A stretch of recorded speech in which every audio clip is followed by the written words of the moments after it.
Flipkart billionaire Sachin Bansal अब public markets में अपनी सेकेंड इनिंग्स के लिए रेडी हैं। 4 साल पहले उनकी पहली आईपीओ अटेम्प्ट रुक गई थी, लेकिन अब उनका फिनटेक स्टार्टअप नावी ऑफिशियली इन्वेस्टमेंट बैंक्स को ऑनबोर्ड कर चुका है एक बड़े आईपीओ की तैयारी के लिए। टारगेट है अप्रॉक्सीमेटली $315 मिलियन का आईपीओ।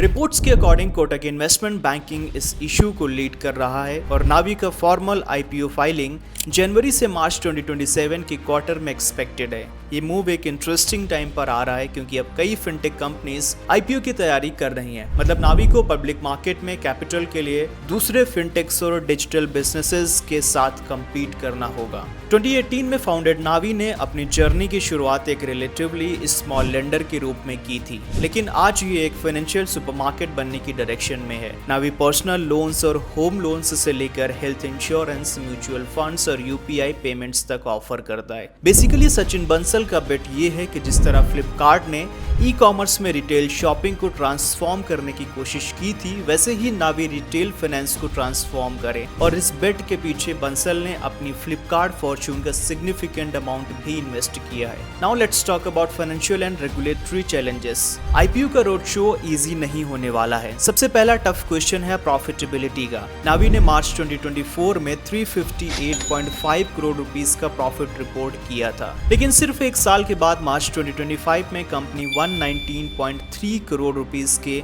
लॉस में चली गई और फाइनेंशियल परफॉर्मेंस के अलावा रेगुलेटरी कंसर्न्स भी हैं। अक्टूबर 2024 में आरबीआई ने नावी फिनसर्वी नावी के लेंडिंग आर्म को टेम्परेरीली लेंडिंग से रेस्ट्रिक्ट कर दिया था। ये एक्शन प्राइसिंग रिलेटेड कंसर्न्स को लेकर हुआ था। हाँ, लेकिन दिसंबर 2024 में ये रेस्ट्रिक्शंस लिफ्ट भी कर दी गई थी। लेकिन ये एपिसोड एक इंपॉर्टेंट पॉइंट हाईलाइट करता है। नावी पर रेगुलेटरी स्क्रूटनी काफी हाई है। Despite these challenges, investor interest अभी भी स्ट्रॉन्ग दिख रहा है। रिपोर्ट्स के according Dutch investment giants Prosus Navi में इन्वेस्ट करने पर कंसीडर कर रहा है और कंपनी की वैल्यूएशन अप्रॉक्सीमेटली 13,000 करोड़ रुपीस के आसपास हो सकती है। अब असली सवाल यह है कि क्या पब्लिक मार्केट्स सचिन बंसल की सेकेंड इनिंग पर बेट लगाएंगे या फिर नहीं, या फिर इन्वेस्टर्स नावी की प्रॉफिटेबिलिटी, रेगुलेटरी हिस्ट्री और बिजनेस मॉडल के रिस्क से कोवैल्यूएशन में प्राइसिंग करेंगे। नावी का आईपीओ सिर्फ एक लिस्टिंग नहीं होगा, ये सचिन बंसल के सेकेंड एक्ट का पब्लिक मार्केट टेस्ट होगा।